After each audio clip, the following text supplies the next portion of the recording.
इधर छत्तीसगढ़ में पहली बार डिप्टी सीएम का पद सृजित किया गया है। टीएस सिंहदेव पहले डिप्टी सीएम बनाए गए हैं और इस एक नियुक्ति से कांग्रेस ने कई संदेश दिए हैं। वहीं उप मुख्यमंत्री पद को लेकर सियासत भी शुरू हो गई है। साथ ही इसके संवैधानिक महत्व और औचित्य पर भी अब चर्चा छिड़ गई है। देखिए सब पर यह खास रिपोर्ट।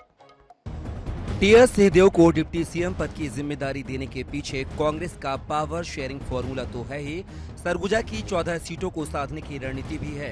लेकिन संविधान के जानकार डिप्टी सीएम पद को डमी मानते हैं। विधिवेत्ताओं की माने तो संविधान में ऐसे किसी पद का प्रावधान नहीं है। किसी नेता को अतिरिक्त सम्मान देने के लिए डिप्टी सीएम का पद दिया जा सकता है। ऐसे नेता के पास भारी भरकम मंत्रालय हो सकते हैं, उनकी सुरक्षा बढ़ाई जा सकती है, लेकिन प्रशासनिक और संवैधानिक रूप से कोई अतिरिक्त अधिकार नहीं होते। विधि विशेषज्ञ अजय चंद्राकर कहते हैं कि सम्मान देने के लिए टीएस सिंहदेव को यह जिम्मेदारी दी गई है। देखिए, संविधान के हिसाब से उप मुख्यमंत्री का तो कोई पद नहीं है, लेकिन ये ऑनर होता है जिस व्यक्ति को यह पद दिया जाता है, और ऑनर के साथ ही साथ उनके पोर्टफोलियो में भी वृद्धि की जाती है। लेकिन भूपेश सरकार तो अपने इस कार्यकाल में अपने मंत्रिमंडल का रिसफल की नहीं है, लेकिन बाबा को यह जो जिम्मेदारी दी गई है उससे उनका कॉन्फिडेंस वापस आया है। कॉन्फिडेंस वापस आने के साथ ही साथ आगामी विधानसभा चुनाव में वो अपने पसंदीदा व्यक्तियों को टिकट दिलाने में सफल साबित होंगे।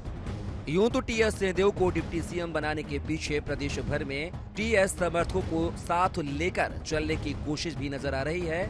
यह संदेश देने की कोशिश भी की जा रही है कि अगले चुनाव में बतौर सीएम भूपेश बघेल चेहरा जरूर होंगे, लेकिन चुनाव 2018 की तरह सामूहिक नेतृत्व में लड़ा जाएगा। इसे लेकर भाजपा टीएस को झुंझुना पकड़ाने की बात कह रही है, वहीं सीएम पलटवार कर रहे हैं। कल देर शाम कांग्रेस ने एक फरमान जारी करके टीएस सिंहदेव को एक अनौपचारिक पद दिया है। छत्तीसगढ़ के इतिहास में पहली बार उप मुख्यमंत्री का पद, वो भी 120 दिन के लिए, जिसमें से 2 महीने आचार संहिता में लग जाएंगे। 60 दिन के लिए उप मुख्यमंत्री बनाया, बाबा को झुंझुना पकड़ा दिया गया। अब बाबा बहुत प्रसन्न दिख रहे थे और हताशा में हैं भारतीय जनता पार्टी के लोग। सबसे ज्यादा तकलीफ रमन सिंह को, क्योंकि जोगी के भरोसे 3 बार मुख्यमंत्री बने, उम्मीद कर रहे थे कि ऐसा कुछ हो जाएगा। और कांग्रेस पहले एकजुट है, एक बार हो गया, लेकिन बार बार नहीं होता। और दिल्ली के भाग से छीका बार बार नहीं टूटता। छत्तीसगढ़ की सियासत में डिप्टी सीएम का पद पहली बार टीएस के लिए सृजित किया गया है। ऐसे में इस पद के साथ टीएस सियासी समीकरणों को साधने में कितने कामयाब हो पाते हैं, यह तो वक्त ही बताएगा।